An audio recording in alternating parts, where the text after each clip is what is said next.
Hey, what's going on, guys? Today I have something really cool that I haven't seen anywhere else on YouTube. There's a couple of videos on it that are a little old, but I don't think it has as much attention as it needs. Now, I was reading up about God's number. Now, this is the number that they gave to the Rubik's Cube, which is basically the lowest number of moves that it would take to put a Rubik's Cube back into its solved state from any given scramble, which is 20. It takes just 20 moves from any given scramble, well, at most 20 moves, as the most efficient method, to return any cube back into its solved state. Now, I found this to be very interesting, but of course, it does take more moves than that to return a cube back into its solved state because we use algorithms, and those algorithms have a set number of moves. So usually it would be like... well, actually, I don't know how many moves it would take on average. If someone can let me know what that is, let me know in the comment section below. I'd really be interested in hearing about that. But I also found, after doing a little bit of digging, that it turns out these same people that figured out that it takes 20 moves to bring a Rubik's Cube back into its solved state from any given scramble, they also found an algorithm that can be applied to the Rubik's Cube on any angle, on any orientation of any scramble that will have the cube pass through its solved state. They have some statistics. Apparently, it's not always the case. It might be like 75% of the time. But the cube will pass through its solved state whilst completing this algorithm. So here's the algorithm here. I actually wrote it down. So I had to put a grid there so I could actually follow it because it was kind of getting jumbled up. So we have L, R2, B, L prime, R, U2, F2, L, B, D, U2, B, L prime, R2, B2, L prime, D2, U, L prime, B2, U2, R2, B, D2. Long algorithm, 25 steps long, but this algorithm, if applied to any scrambled cube on any axis or any orientation, it will turn the cube back into its solved state. So let's give it a try. So I got a cube here. I'm just going to give it a scramble because I don't have a scrambler here right now.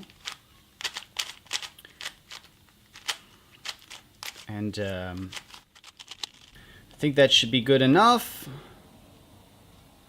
Alright, so let's just give this a try and see where it ends up. Okay, so let's try the algorithm. So let's do L, R2, B,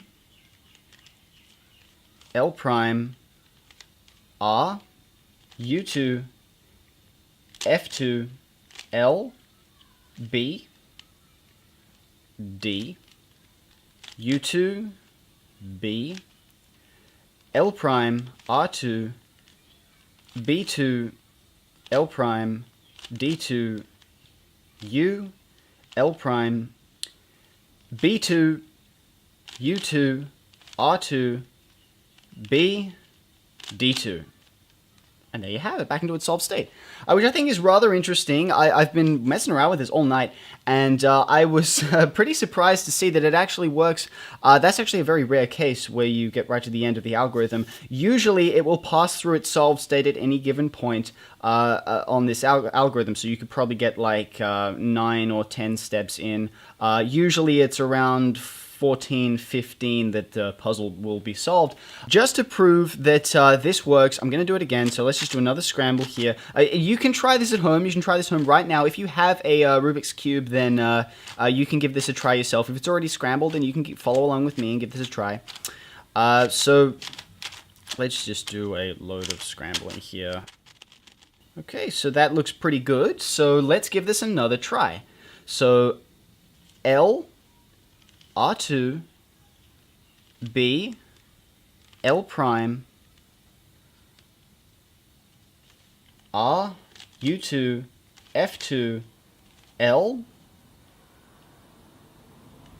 B, D, U2, B, L prime, R2. and it's already passed through its solved state. So you can see I've got B2, L prime, D2, U, and the rest of the algorithm still to go. So that is the nature of the algorithm. It's not like any other algorithm where it will cycle the pieces. The cube will pass through its solved state along this algorithm. Now this, they have some statistics with them. I haven't been able to find them, but basically if you get to the end of the algorithm and the puzzle hasn't been solved, then all you had to do is go full circle and just continue with the algorithm from L all the way through. And usually by the second time, sometimes it happens, you'll have to go through it a third time. But basically, if you just continue following this sequence, the cube will pass through its solved state whilst performing this algorithm. Okay, so the reason that it does this, I'm not entirely certain, but basically this algorithm has been built on statistics. Statistically, what is most likely to bring two pieces together? And this is just based on all of the other algorithms that are out there floating around today, all of the OLL, all of the PLL, all of the F2L algorithms. They all come together, and statistically, with this sequence of notations, you are more likely to get a, to bring just a couple of pieces together, so it will bring 2 or 4 pieces together.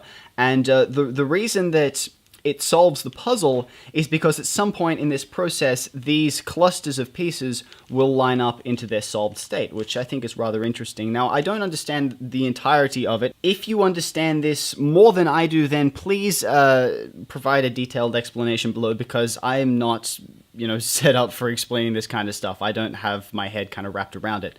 But anyways, hope you guys found this video informative. Give this a try for yourselves. Thank you guys for watching, and I'll see you all next time.